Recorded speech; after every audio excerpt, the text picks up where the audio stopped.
We continue our symposium with a panel that's called International Curating.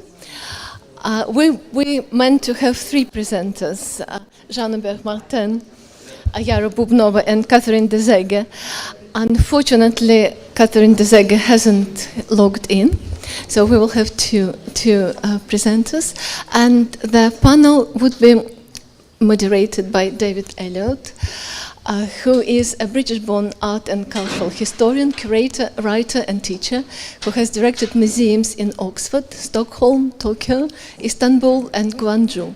He has also been the artistic director of major international biennales in Sydney, Kyiv, Moscow, and Belgrade. Yeah, okay, thank you.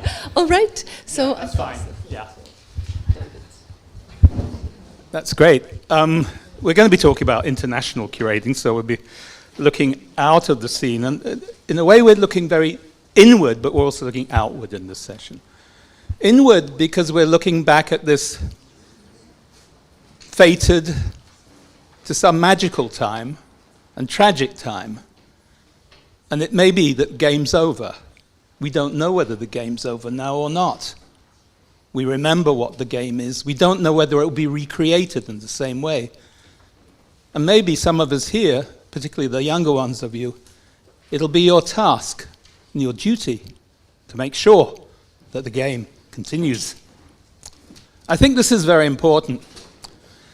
I'm joined here virtually by Iara Boubnova, who I've known almost forever. I always thought she was Bulgarian because I met her in Sofia when she was working with the Soros centers there and doing all the other amazing things that you can see, but actually she's Russian. She explains why she speaks Russian so well. Jean-Hubert, I mean, we're comrades in the front. Back in the 70s, as you were working the Musée National d'Art Moderne and then the Centre Pompidou, my great hero, Pontus Sultan, was there. And he was one of the inspirations for me because he'd made an exhibition of Tatlin's work when he was in Sweden. And then he started doing these incredible things with the East, and particularly with Moscow, Paris, and all the other things there.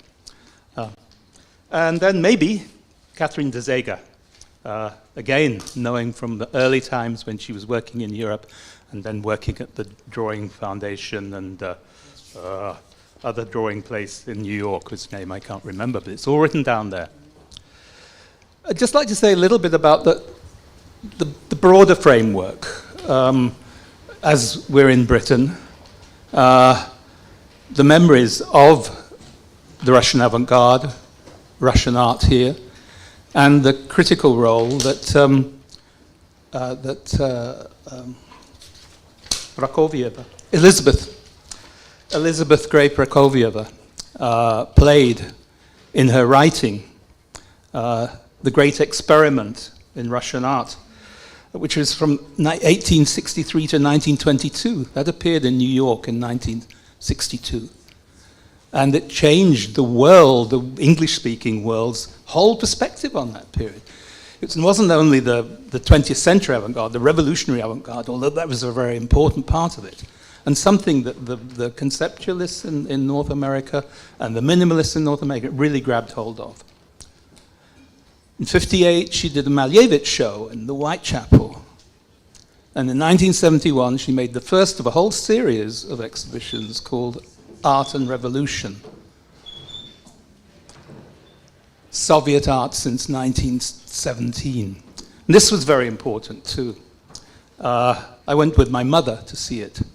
And at that time, I was starting to get interested in art. I'd been a labor historian before then. And it really worked on me during the 70s. So by the time of the 70s, I was in correspondence with Paul and Jean Paul there about Russian art. It was a project we were all working on. Now, as part of that project, during the 80s, I came into contact with Joseph. Was going backwards and forwards during the Perestroika exhibition and working on different exhibition projects, most of which took place in Oxford, but not all of them. And BBC TV decided they were going to do a 2-hour-long documentation on the art under perestroika. And they asked me to take a look at the script and what was going on. And there were people missing. And I said, look, you really must, Kabakov's not there. They said, get an interview with him. And various other things. And they did. And their man on the ground there got in touch with Joseph, and he made that possible. And the next time I was able to get into Moscow, I was able to meet Joseph, and he showed me the Kabakov place, which I hadn't been to before. And then through the 80s, and then into the 90s, working on other projects. And the one where Joseph encountered was after the war, art and culture in post-communist Europe. And this was a project I did with Bojana Pejic, and it was looking at the 10 years since '89, since the Berlin Wall came down, in what had happened in the art world of the 23 European post-communist countries. And Joseph advised us on that, wrote an essay for it, a very good essay. Well, he'd written it already, but we borrowed it. And really talking about privatization, the impact of privatization on Russian culture at that time. And wrote individual essays on Oleg Kulik and Tatyana Antonova. So that was really kicking off my experience with Joseph. On a personal level, I have to say he was completely inscrutable to me. And I was never quite sure what was going on. I now realized I didn't get offered a Moscow Biennale because I wasn't female. Thank you for that insight. But he did introduce me to Natalia Zabolotna, who was the commissar of the Biennale in Kyiv, which I duly made the first international art biennale there in 2012. So thank you, Joseph. So a great pleasure. I hand over to you, Jean-Hubert, for your much greater insights into Joseph's work. Thank you. It's on.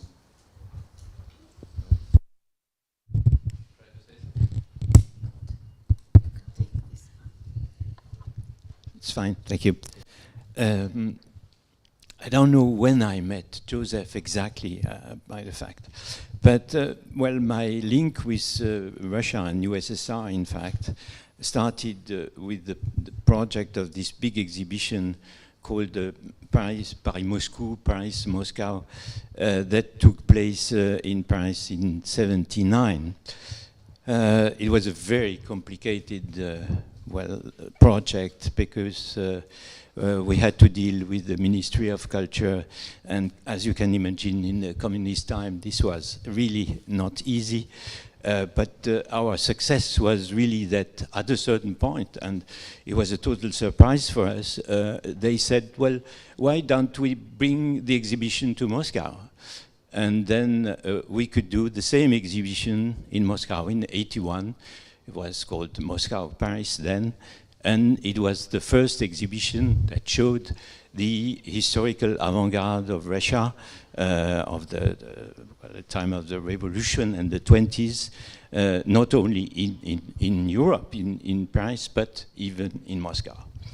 And well, the process of the curatorship, how to make the selection of the works and so on, was set up, of course, with the Russians.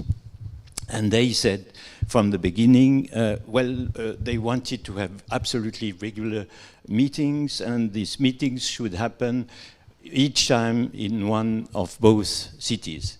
That was, of course, because they wanted to go to Paris and have fun in Paris every 2 months or something like that.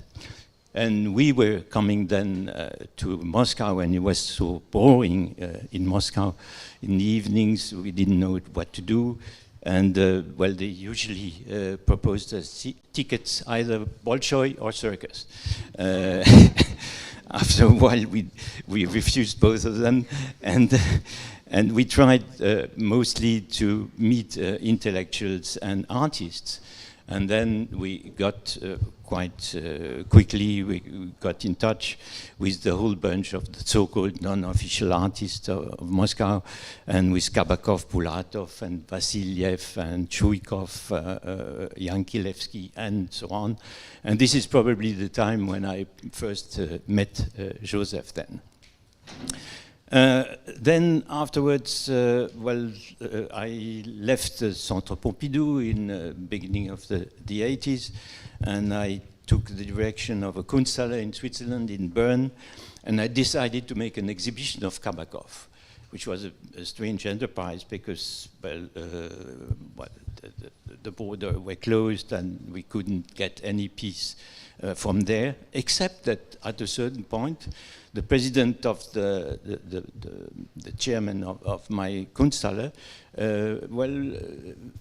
asked the officials if he could buy a piece, and he could buy a painting which came from officially from that was the beginning of the 80s. Came officially from Moscow to Bern. Then he tried to buy some other ones, and then it was over. He couldn't buy anyone. And it was a very strange time because the whole communist system was already falling down. And sometimes they, because one person, somewhere gave a signature, whatever, it was possible to get a piece. Well, we made it nevertheless by smuggling some works and gathering works that were all over the world, bought much before by some ambassadors or people of the embassies in Moscow, and also we made some replicas of Kabakov's work for the exhibition, and that took place in '85, and it was the first exhibition of Kabakov in the West. At least, he had a little exhibition in a gallery in Paris, but it was the first museum exhibition. And I must say that I had already the idea of the exhibition of Magicien de la Terre at that time, and we could exchange some letters from time to time with Kabakov, and he was very supportive about that. And and then came the time of the perestroika, and I went several times to Moscow then.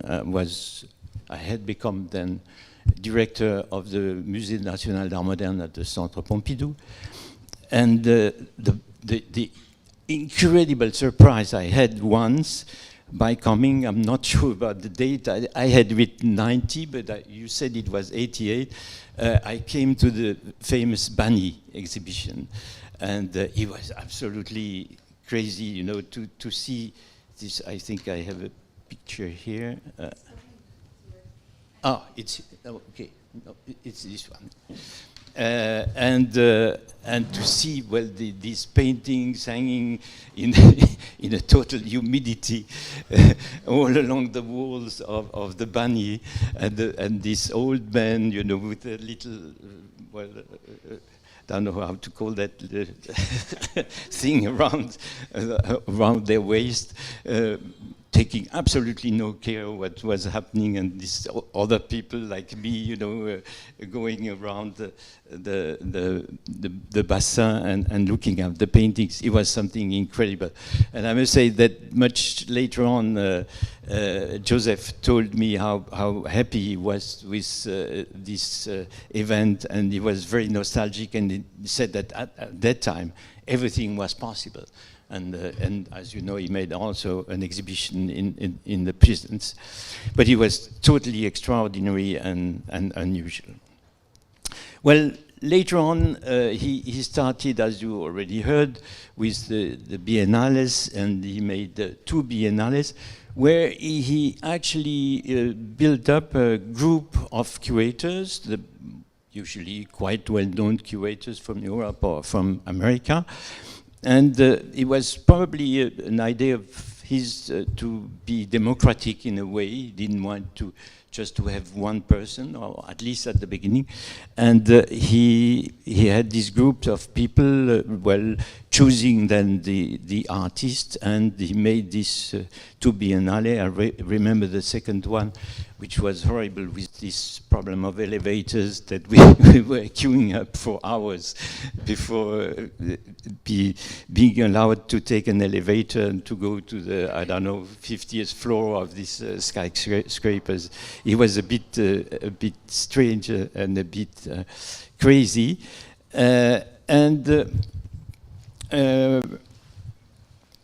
was, probably,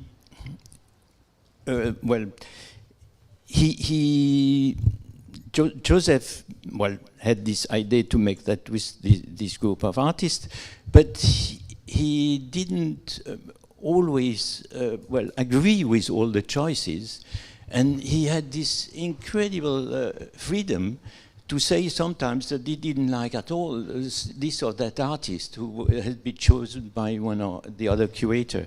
And I liked very much this uncompromised attitude he had, even in press conference, where he could say that, he had absolutely no interest in this or that artist. This was something quite unusual, because curators can be very diplomatic usually, and and even hide totally their real taste or their real choices. Then I came back quite often to Moscow, and I was in the jury of the Kandinsky Prize in 2007, and then Joseph asked me if I would do the next biennale, the 2009 one. I must say that I hesitated a little bit, because I had a big project in Paris at the same time, at the Grand Palais, the exhibition called Une image peut en cacher une autre. But finally, I said yes, and then we started to work together. And it was really, we got along very well. It was a pleasure to work with him, and I made many trips to Moscow. And the idea was to do, an exhibition having the whole world represented, a little bit in the spirit of the Magicien de la Terre. And this worked very well, and he was very pleased with the idea. We had maybe the chance that we had, as a venue, we had the garage, the famous Melnikov garage. I think this was the only biennale that took place in the garage. I must say, I loved the space, because it was so easy, just on one level and so on. It was, as you know, sponsored was Abramovich, and there was Daria Zhukova who managed it. And Daria Zhukova had a very interesting idea. She insisted all the time that it was so important to show what was happening in the world in terms of contemporary art for the young people in Moscow. She insisted on that, and I think she was absolutely right. Just before the Biennale, there was a big exhibition of the French collector Pinault collection, which was very, a bit strange, at least seen from a certain distance, because there was not a single Russian artist in the collection. And I think that didn't help in the response of the public to the exhibition. But he had built a lot of walls, and as usual, as with any biennale, there is always money missing, and we never have always financial problems. And so we could use most of the walls built by Pinault, and that helped a lot. Another thing that helped also is that we used two major collections, to avoid, to have shipments from all over the world, and with enormous financial problems. And we got a lot of pieces from the Mona Museum of Old and New Art in Hobart in Tasmania, where I had made an exhibition, and also from the Pigozzi collection, which was housed in Switzerland. And we could nevertheless, master most of the problem to make an exhibition. I will show you quite a few slides afterwards, and it was, I think, at least for me, a beautiful exhibition. I think in Moscow it's still considered as a big success, I think. So let's see some pictures. This is the minister at the opening, and he said to Joseph, I didn't hear that, but he said a few days later, oh, this time one can see where the money went, at least. And so it was called Against Exclusion, which I think translated in Russian gave something which was much more ambiguous than what I had in mind. But I'm sorry, I didn't speak Russian. I never learned it. I still, I should have done it, but never had really the time. And that was the entrance with a piece of Julius Popp on the left. I will explain you afterwards. Annette Messager in the middle with these balls with all sorts of pieces of plastic that were dancing with a system of aeration, and Bratzo Dmitrievich on the right. Julius Popp, this is it's a piece that it's a piece that had quite a success in Art Basel a few years before. It's actually drops of water falling down, and it makes each time, every few seconds, it makes a word. It's quite technologically interesting piece. And then we had at the entrance the piece of the Belgian artist Koen van Mechelen with his Cosmopolitan Chicken project.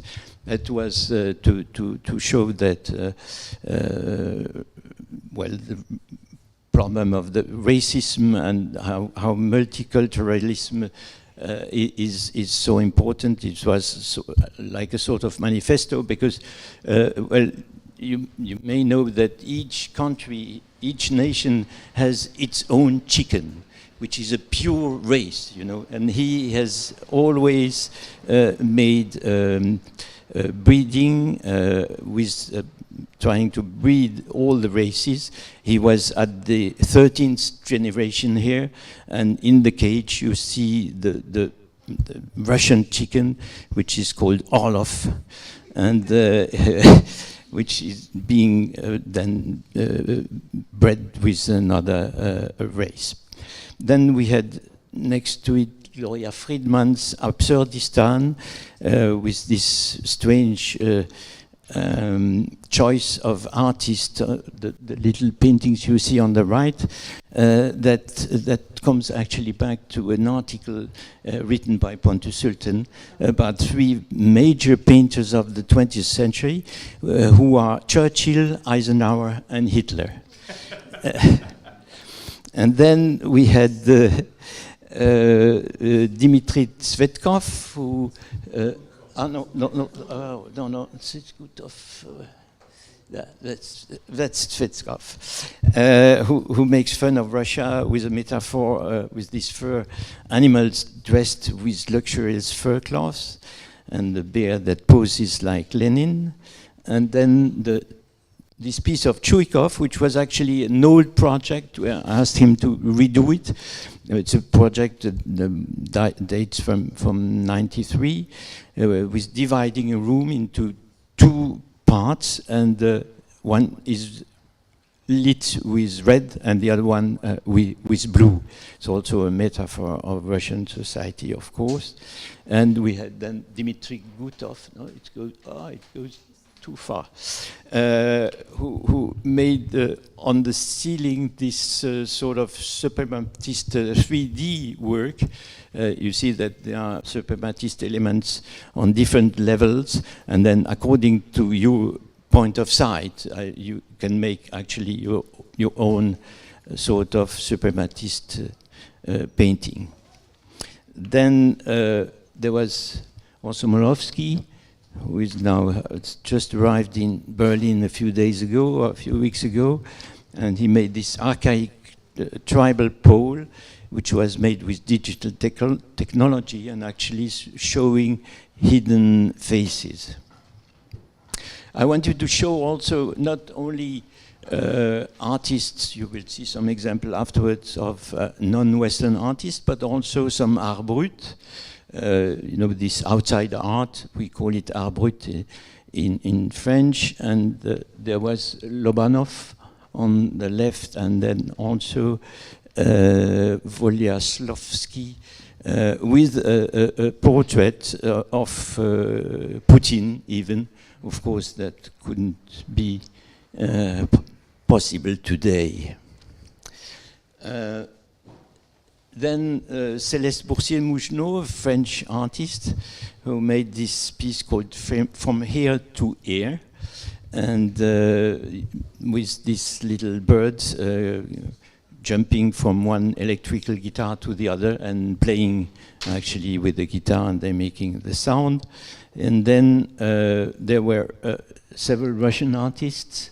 Wang Yongping, a piece that I had shown already in a museum in Paris before, and where there are turtles and living turtles and snakes in the cage, and that actually move on bronze sculptures of the beginning of the 20th century. We were very pleased because this piece was very difficult to show in Paris. It was the first time totally forbidden in the Centre Pompidou because of the living animals, and I had the chance to do it in a museum I directed during a few years called the Musée des Arts d'Afrique et d'Océanie, but which had also an aquarium. And then, because I had this aquarium, they couldn't forbid me to have living animals in the museum, and we could do this piece. And then Yang Zheqiang, which another Chinese artist. Oh my God, Dark Cloud. It's a symphony of anger, of fear, and danger of the future, sort of foreseeing the situation of today. Then the very successful piece of Sun Yuan and Peng Yu with the old person's home, and well, you probably know the piece. It's been shown in many exhibitions afterwards, and the old men are on wheelchairs and bumping in each other. It was, then there was Marcus Red. No, that's not. That's Anish Kapoor. Well, it's like a sort of big. We would say a big camembert in French. You know, a sort of big cheese. And the shape is made in this this sort of plastic, which is half liquid by this enormous shape that goes back and forth.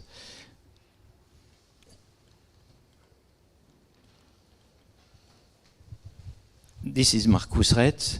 You may know his work. I think he's an extraordinary artist because he was capable to make an amorphosis in 3 dimensions, which actually never existed. He's the first sculptor I know that has been capable to make works that you can see from one side or the other one, and it gives a completely different image. He had a whole room in the Biennale then. then Marina Abramovic with her Balkan erotic epic men with their erections, probably a piece that couldn't be shown nowadays in Russia, of course. And then in the forefront, the big truck by Wim Delvoye. But in the background, you see painting by Esther Majlangou. She is a painter that I invited from South Africa for Magicien de la Terre 35 years ago. She's now 89 years old, and she has even been graduated Doctor Honoris Causa of a university, and it just took, now she's in some very wealthy galleries in Paris and in some other places, and it took 35 years actually after her first appearance to become actually recognized as an artist. Then this is Warili, an Aboriginal artist from Australia. And this is IAS and F, well, a piece that has been also quite famous because these beautiful dresses are on corpses, on people that are dead, on dead corpses, and sort of critic of the fashion.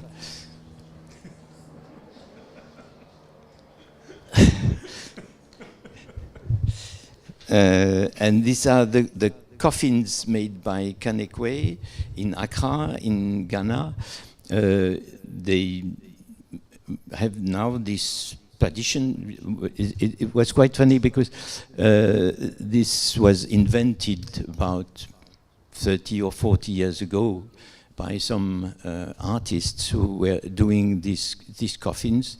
The coffin had always a link with an element of the biography of the person who was deceased, and in the 90s, in one of the Venice Biennale, they showed some of these coffins, and right away, of course, on the label, it was written traditional coffins of Ghana, because we cannot, of course, understand that something coming out of Africa is not traditional. Of course, it has to be.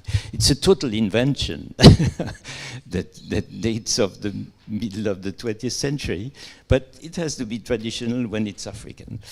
And then it ended up, and this was well, so for many of the journalists, it was a great surprise. They got very interested in that. These Afghan carpets that were started to be made when the Soviet army invaded Afghanistan in '79, during this war, which lasted 10 years.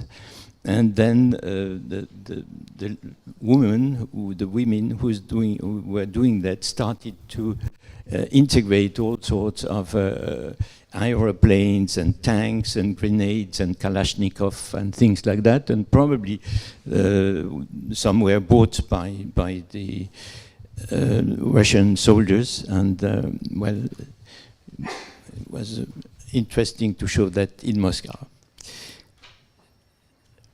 Well, now let's go back to Joseph. During all these years, I did also, of course, some interventions in the ICA, but he talked very often about organizing an exhibition of conceptual art, international conceptual art in Moscow. Of course, he had made one in '89. It was called Conceptualism, Prospects and Prospective, with about 20 Russian conceptual artists. But he desperately wanted to make an exhibition showing the international conceptual art, because he said it had never been shown in Moscow. And I must say we had constantly, I mean, during several years, we had talks about that. We made lists. We really tried to do it. We even thought at a certain point to make it mainly with the collection of the Centre Pompidou. Unfortunately, it was always one of the major elements missing. Either we didn't have the venue. At a certain time, it was we thought that the Ekaterina Foundation would do it, but then this didn't work. And then there was, of course, the problem of the finance, to find the financial means, and we didn't. And unfortunately, this didn't happen because we never put all the elements together to put it, to have it existing. So it didn't happen. The last time we met with Joseph, it was already very difficult to exchange with him, because it was very difficult for him to follow the conversation. But I will always keep in mind this incredible picture of him at the end of a dinner with artists, when he took an acrobatic position. It was not the position of a crocodile, as we heard before, but his body was totally stretched horizontally, and he was standing on one hand. And this was absolutely incredible. So in this way, he was a tightrope walker. Thank you.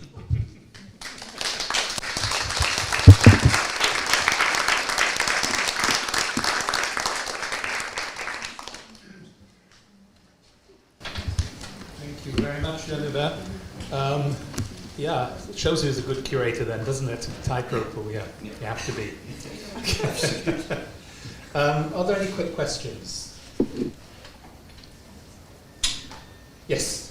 Well, I'd just like to say two things apart from congratulating you all and thinking about Joseph, and that is that, Jean-Hubert, I would like to mention that I saw your beautiful Anamorphosis exhibition in the Pushkin just before the war, before it closed, so that you kept your relationship with Russia in the memory of previous exhibitions you've done. And David, you mentioned Camilla Gray. Well, I mean, you mentioned Elizabeth, whatever her name, you know, to do with Cracovia. Yeah. So Camilla Gray, I just wanted to tell you that thanks, basically, thanks to me, that book has been translated into Russian and just come out at the Garage. Because Camilla Gray is an extreme heroine of mine, and Lutz Becker was living in London, and he's written a postface to it. And although it's extremely minute with no illustrations, I'm very proud, and of course it's been published at a very bad time. And it doesn't seem to be very well illustrated, but Camilla Gray's pioneering work, which really links London and Moscow, is now in Russian. Great, thank you. Have we got We've got two Iara? more. Yes, we've got both Iara and Catherine de Zegher. All right, so we'll start with Iara. Yeah, shall we start? Catherine. Catherine. Catherine first, next, okay. Good. Catherine, do you hear us? Hi Yes. there. Do you hear me? We do, loud and clear. Oh, finally. It's great to see you again. Yes, it's wonderful to see everybody. And I actually would like to join Emilia in admiring Katie Deepwell for giving continuity to the important work of Joseph, aside her own important work. Also, thank you for inviting me. And I'll go immediately into trying to remember Joseph Backstein. I always remember him with great fondness. His hard work, his loyalty, his generosity, and what appeared to me to be his enigmatic character. I first met Joseph in '91 in Moscow, actually a few weeks before the coup against Mikhail Gorbachev, when I traveled there together with Elizabeth McGregor to visit Ilya Kavakov and Emilia, together with Emilia. The atmosphere in the city was quite grim and desolate, and there was an inescapable sense of unease. We had decided to travel from Moscow to Estonia to visit a collection of works by Julius Soester, to prepare the exhibition Ilya Kavakov and Julius Soester, Illustration as a Way to Survive. And Joseph graciously proposed to accompany us on the long train journey. He obviously figured out that these two young women, totally unfamiliar with the Soviet Union, well, we felt much more secure traveling with Joseph, who joked that he would be our bodyguard. Thanks to him, the journey was much more agreeable, funnier, and easier than it would otherwise have been. And at that time of crisis, the only food we had ready access to as foreigners was caviar, champagne, and chocolate on the black market. Joseph guided us through it all with good humor. From that time on, Joseph and I stayed in touch, and occasionally also meeting at openings and biennales. Joseph was always very courteous, and most of all, he was a very interesting man, passionate about art and its transformative power, passionate in the belief that it could change the world to a better place. In 2012, shortly before I finished the 18th Sydney Biennale, Joseph called me out of the blue to ask if I could curate the 5th Moscow Biennale in 2013. At first, I was taken aback, and I said I was not sure. However, he convinced me in his usual delicate but persevering way. Joseph always had something inscrutable about him, as if he felt observed and tried to hide. But he was always reliable and determined. Of course, he had many international friends, as you can see at this event, and treated them really well. My experience with the 5th Moscow Biennale was one of the best I have ever had with a large-scale exhibition. The selected space of the Manège next to the Kremlin was stunning, though quite challenging because of its enormous size. Throughout the project, Joseph never refused or censored any of my proposals with regard to the artist and the architects. Quite the contrary, he would support and encourage me in being bold, fearless, and undaunted. He had an instinct for persuasive diplomacy that opened the way. He liked the fact that I included many women artists and that all the artists from the Foreign Office with whom I discussed the concept of the Biennale were women. For a lifetime, I have had the profound interest in the resonances of history in our present. Here, the sense that elements of the thinking and values of the Russian avant-garde have persisted and continue to inspire generations of artists with meanings born of present experience. In fact, 2013 was the centennial anniversary of the futurist opera Victory Over the Sun, in which a black square on white, or a square divided into a black and white triangle, appeared for the first time, heralding Malevich's suprematism. During the years around the Biennale, the square had increasingly acquired new significance around the globe as a public meeting space of discussion and dissent, starting with Tahrir Square in Cairo, up to Taksim Square in Istanbul. I wanted to connect space-times and their associative meanings in the design of a biennale and showcase them in conversation between the exhibited works. Moreover, I had noticed that the exhibition could be viewed from the balcony of a restaurant on the first floor overlooking the huge hall of the Manège. I'm not sure if the picture is being shown now. It is, yes. It is, yes. Is it showing the picture? Maybe. It is, yes. Yes? Yeah. It dawned on me that I could have the top of the walls painted in such a manner that they would, as it were, represent a suprematist paintings or drawing in space. The hall was oriented towards the south, where the light was flooding in, and that is where where we painted one square red wall, another black, and another white. Victory over the sun became the more light of our Biennale title. Joseph was enthusiastic. He liked the ideas I proposed when we worked together on the Biennale, since he also read them as reflecting on the limitations of the Euro-American model for the organization of the entire system of contemporary artistic culture in the era of globalization.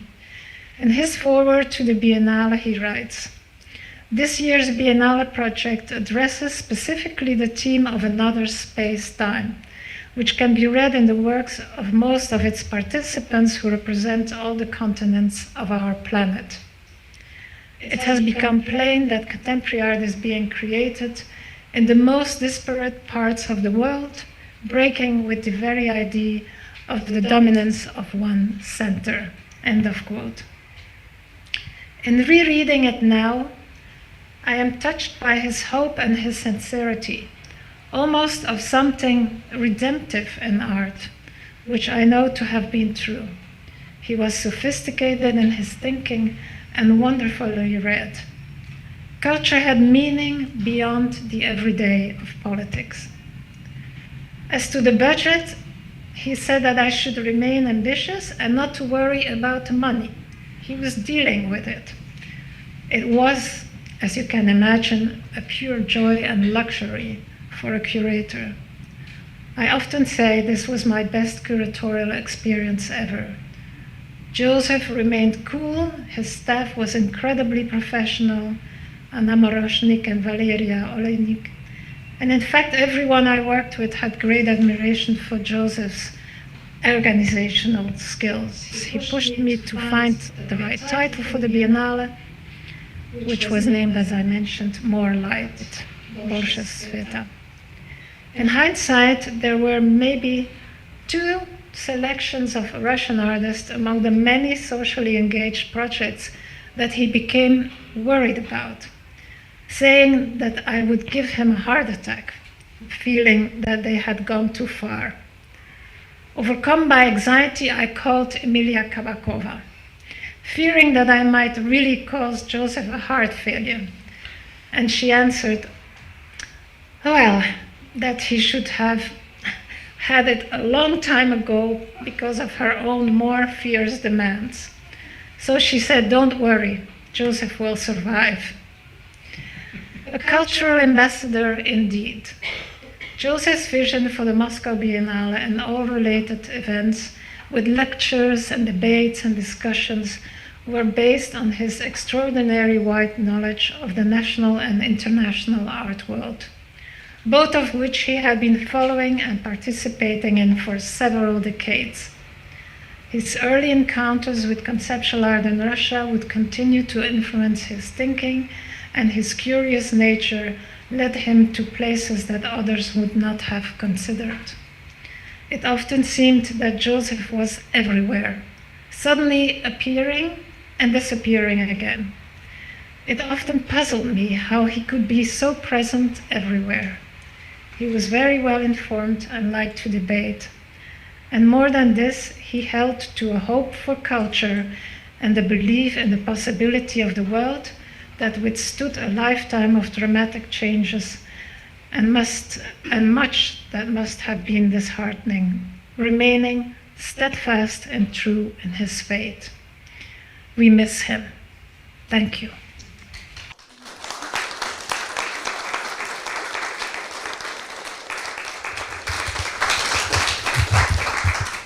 Thank you very much, Kathy. It's really great to bring that so alive. Any quick questions? We're getting late, but is there any? Yes, there's one there. Who were the women?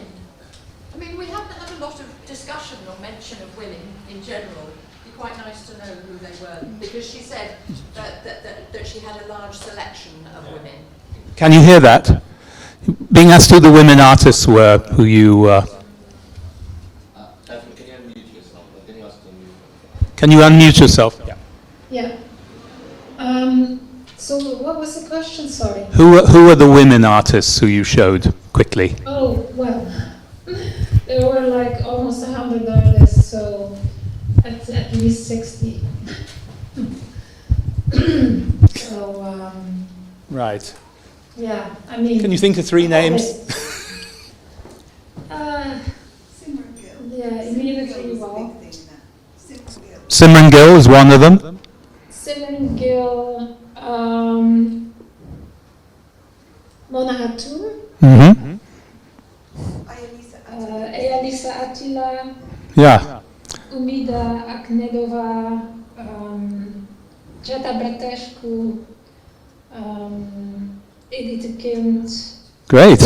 Rina Effendi, Simran, yes, Giselle Gordon from Canada, Ulrike Grossvaart, Bukra Kaili, Sushram Kinoshita, Eva Kotakova, Farida Lashai. Right. Thank you. No, but I mean, a very impressive list. Thank you. Iara now, yes, I'm sorry, we have to move on to the next speaker, Iara, who I'm sure you know very well, Iara Boubnova. And thank you so much. Are you going to stay with us? Yes. Yeah, good. All of us. Yeah. Okay, can we get Iara up?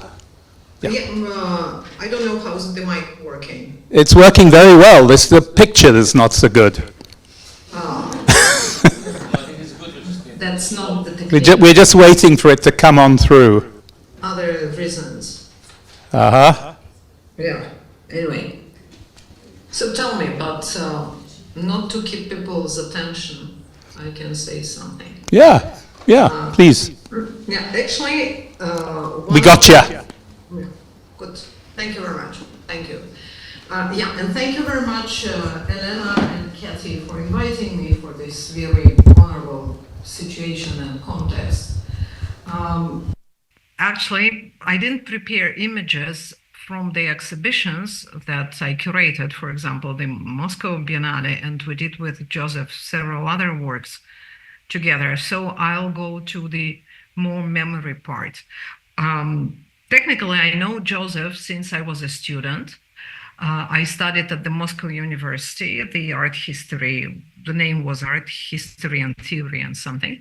And some of the most prestigious things we had during our studies, big conferences, usually in the name of important Russian art historians, where people from different professions had gathered and exchanged their thoughts and had talks and things so on. Joseph visited all of them, far away from the center, as it looked at those days, and impressed us, young students who stayed there, because he knew everybody. He knew our professors, he knew PhD students, and he knew a lot of different people. And then another element, which I'm afraid even Katie didn't know, that my meeting with Joseph, at least by name, happened through the very important, very advanced and super progressive at that time publication, which was very popular among students, and I imagine not only, with the title Semiotics and Artometrics. It was printed in the 1970s by some more technical publishing house than humanitarian. And I was impressed that Joseph Backstein was a person, I didn't know much about him, but he was a translator of such different texts as, for example, the anthropologist Victor Turner and Meir Shapiro and Tarmo Pastu, who is a psychologist with interest into mysticism, which again was very impressive for a young mind. And later on, we've met with Joseph on more, so to say, equal professional situation. We were one of the first educational residencies for curators of contemporary art, which was arranged in Vienna by the Art University of Vienna in 1994. And the selection of participants was done on a competitive principle. So from all the countries of the former Soviet bloc, there were somebody selected, and I've met Joseph there. And somehow we found not only Russian as common language. David already mentioned that I speak Russian, but the common language in very specific interests in contemporary art. Joseph was much better educated with, of course, much wider horizons. The funny part was that Joseph insisted a big group of those international curators, some of them were already directors of museums, like Zdenka Badovinas, it's the first time I've met her, to speak Russian.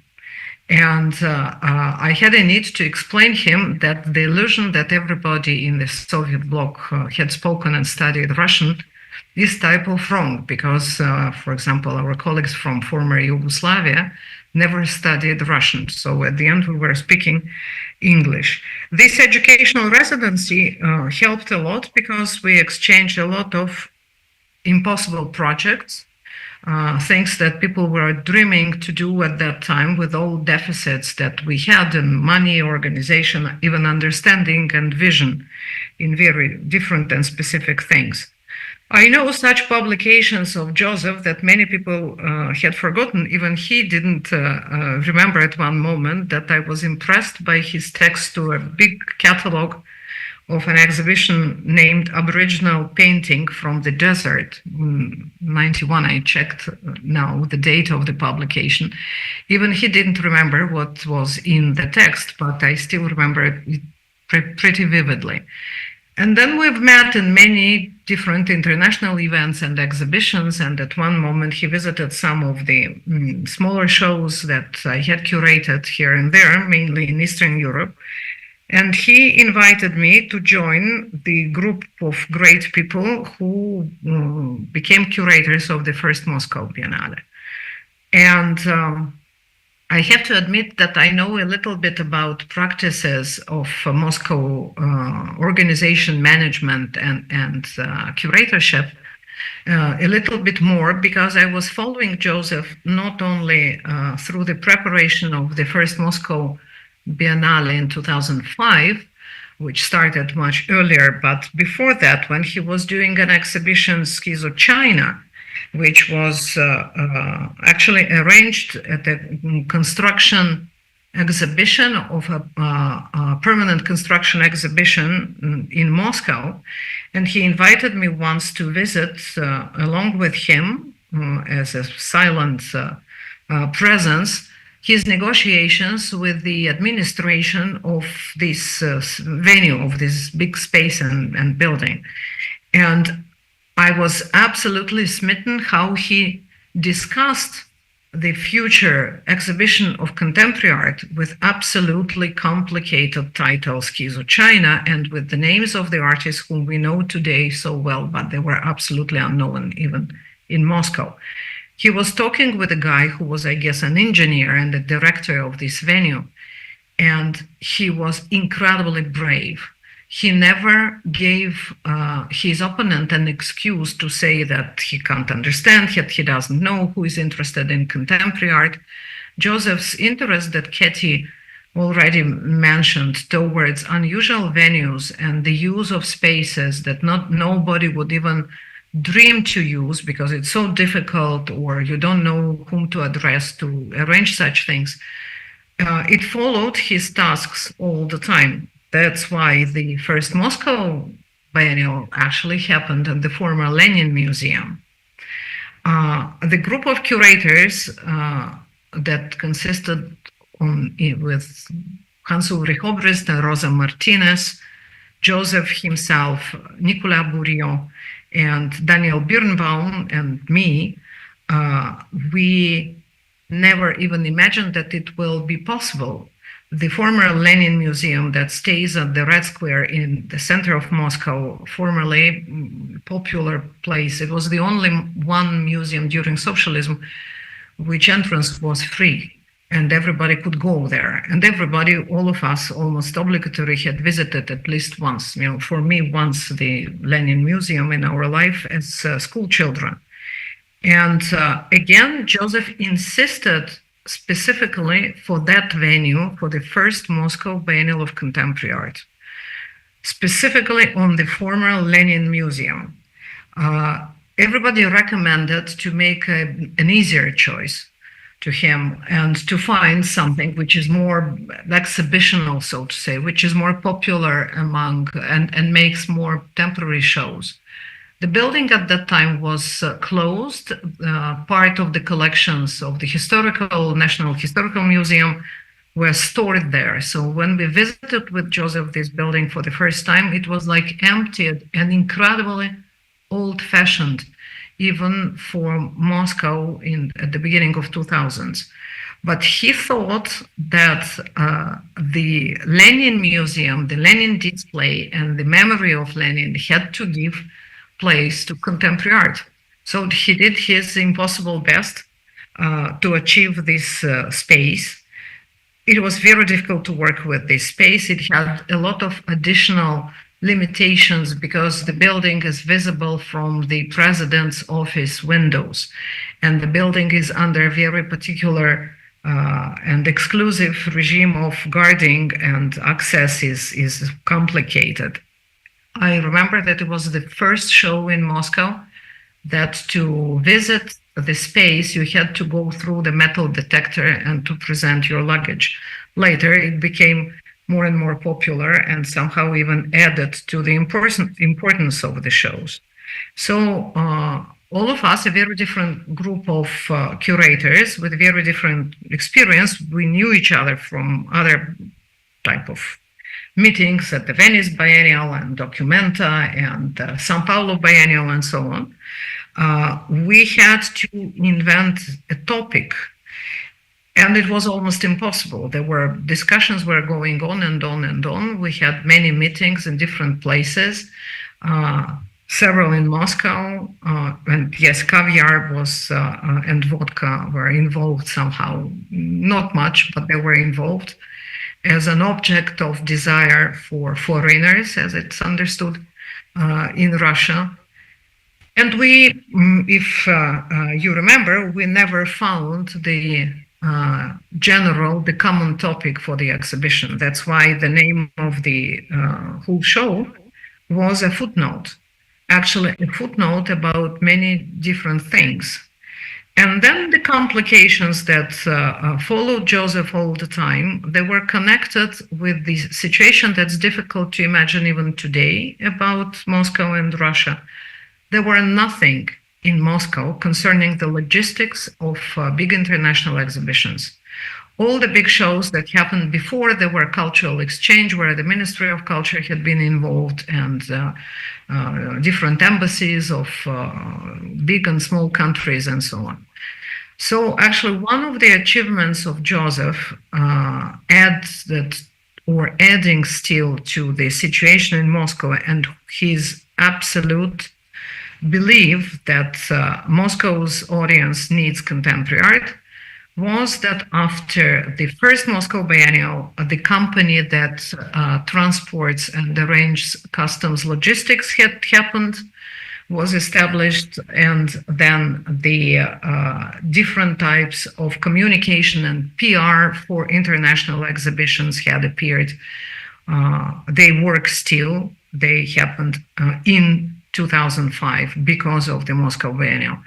And even such thing as the production unit, there were no production unit, and specifically the former Lenin Museum, which was already locked and was not working, had nobody who could do whatever One of the funny elements of the project was that every international artist had a person attached to her and him, something as a guide in Moscow, because the organization, which involved the Ministry of Culture and Rosizo and people who helped on voluntarily basis, they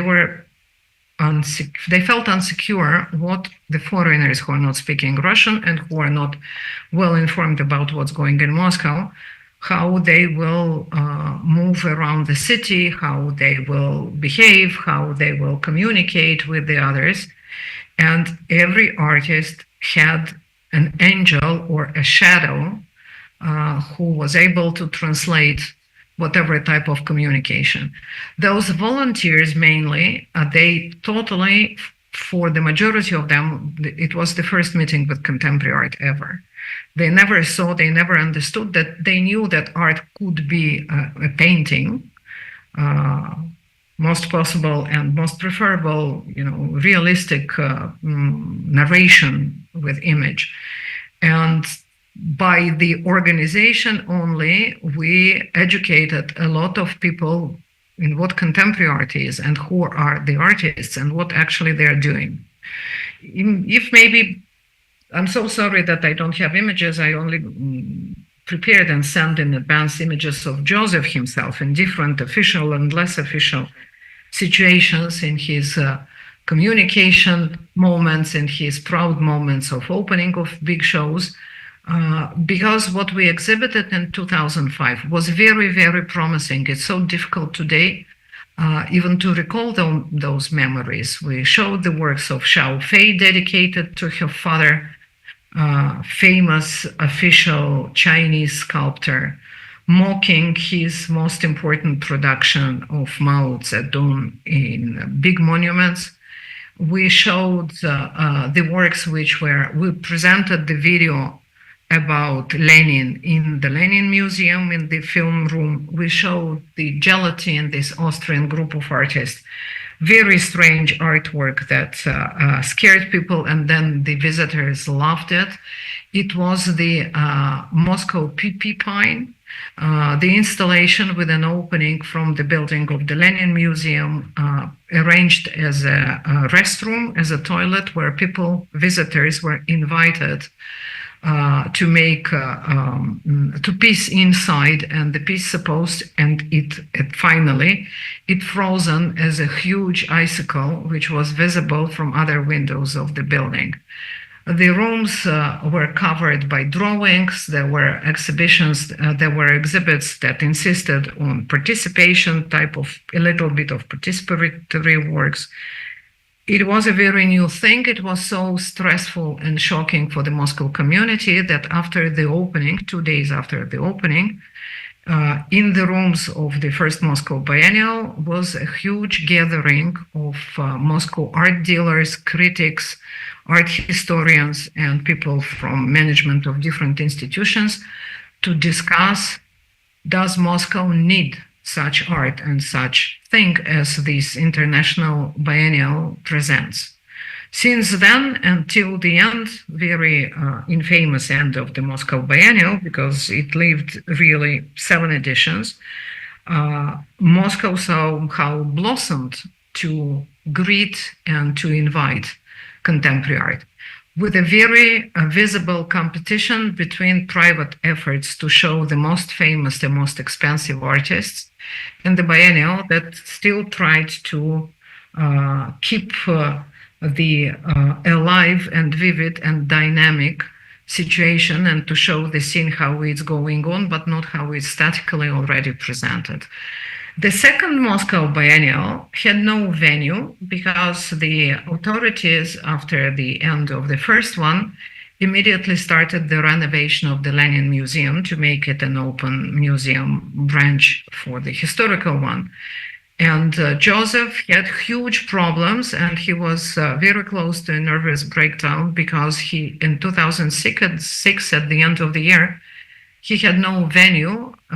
That's why the same group of curators, with the addition of Fulia Erdemchi, was invited to work on the project That's how the project happened at the upper floors, 2 floors actually, of a skyscraper in the new part of Moscow named the Moscow City. And we arranged the show there, really, Katie is right, along with the construction works going up. It was a 22nd floor. It was 82nd floor and upper, going up through staircases, which means by feet, or with these construction elevators outside. The idea to make a Moscow Biennial in winter actually was, again, it belongs to Joseph. The first and the second biennial had openings in winter, because he said that winter is type of PR by itself for the Moscow cultural events and Moscow culture in general. Everybody was saying that, but it could be cold, and it was cold. The first Moscow Biennial was very snowy, was difficult to move around, and I remember Hans Ulrich, who usually travels by car, he had difficulties because many of the streets were covered by snow, and the Red Square was covered by snow. So it was type of a beautiful PR image. And the second Moscow Biennial, it was very, very cold there on the upper floors of this skyscraper. And many of our artists who participated in both shows, they were unprepared. Subodh Gupta, for example, who participated in the first biennial, he bought his winter clothes in Zurich in the airport. And it happened that it's totally not enough for winter in Moscow. Winter in Zurich visibly is different than winter in Moscow. So he couldn't walk around the city, and he couldn't even travel with us for other events that started to surround the Moscow Biennial.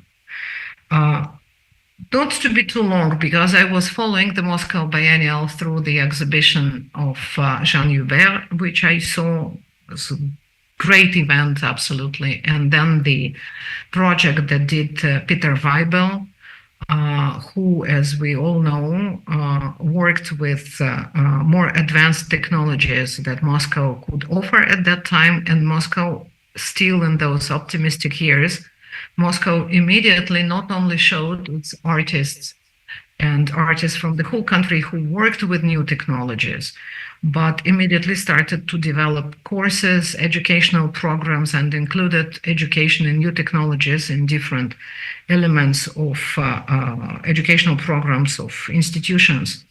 I remember the opening of Catherine de Zegher's exhibition when Joseph felt ill because the minister, whose name I even don't want to mention, said something which we will not quote, and Joseph was absolutely devastated by such reaction.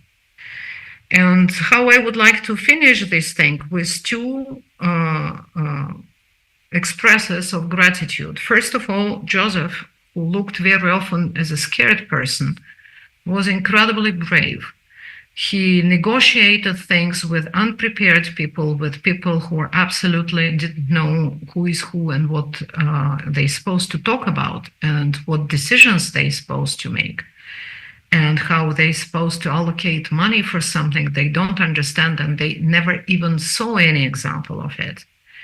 And he was the bravest and the best negotiator whom I met in my life. He was a very generous person. I'm sure that everybody remembers that all the men were geniuses, many artists. He was saying he's absolutely a genius. And many curators he nominated as absolute geniuses. And about all the women, he was saying she's incredibly beautiful. For the Russian audience of this conference, I would like to remind his great motto, "Девушка модельной внешности," the girl of the model look, which he used very often, naming with such words a lot of women around, giving them type of recognition that they used to have during their lives, and some of them maybe never heard. And of course, the important part of my connection with Joseph and his ability to invent and to be romantic through the pragmatic side of exhibition curatorship, and we have to remember that Joseph actually was a commissioner and manager of many of the Moscow biennials aside of the exhibitions that he did outside Moscow and Russia.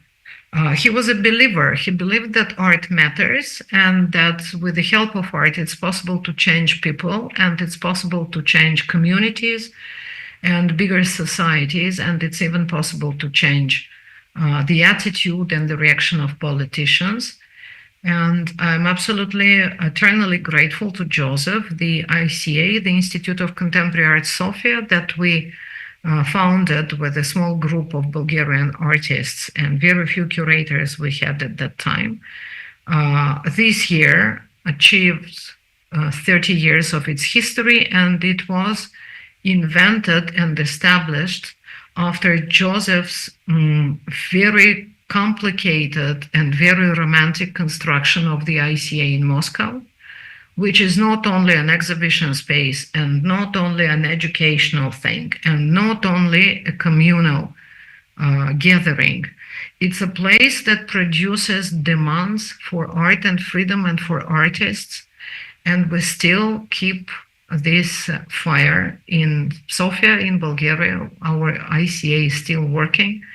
Maybe it could be named the ICA because of Joseph Backstein. There are many people who are grateful to Joseph. Maybe some of them even don't know his name, but they know the texts and they know the achievements. And I think this is the outstanding person because it's more than only a curator and more than only a negotiator. It's more than a cultural politician, and Joseph was a cultural politician, very unusual, specifically in Moscow and in Russia. And he was a philosopher, and he saw the world with this very unusual today kindness. And I'm glad that Joseph gave us all those examples in the conditions, in particularly in the Moscow conditions, which is not only the capital of the country with a specific history, which is still going on, not in the way as everybody expected, but in a huge megapolises.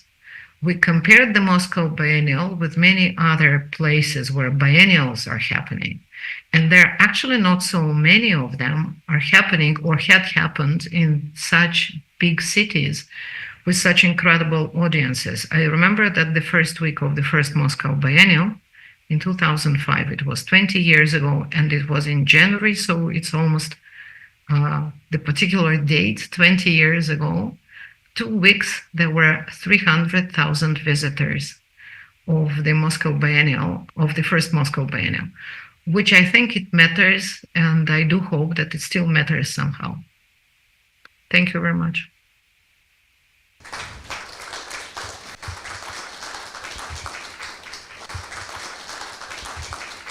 I have to admit that if there will be questions, I can't hear them.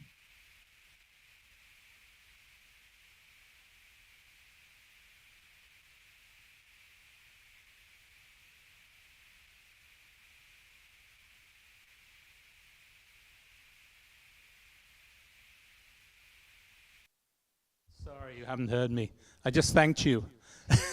And thanked you very much with the other speakers. Thank you, for bringing it, Kathy and Jean-Hubert, for bringing Joseph's work together so vividly, and really the important things, the vision and also the nuts and bolts, how to make stuff work. That was really made it alive for me, and I'm sure for other people in the room as well. Thank you so much, all of you. It's been a great session. Thank you.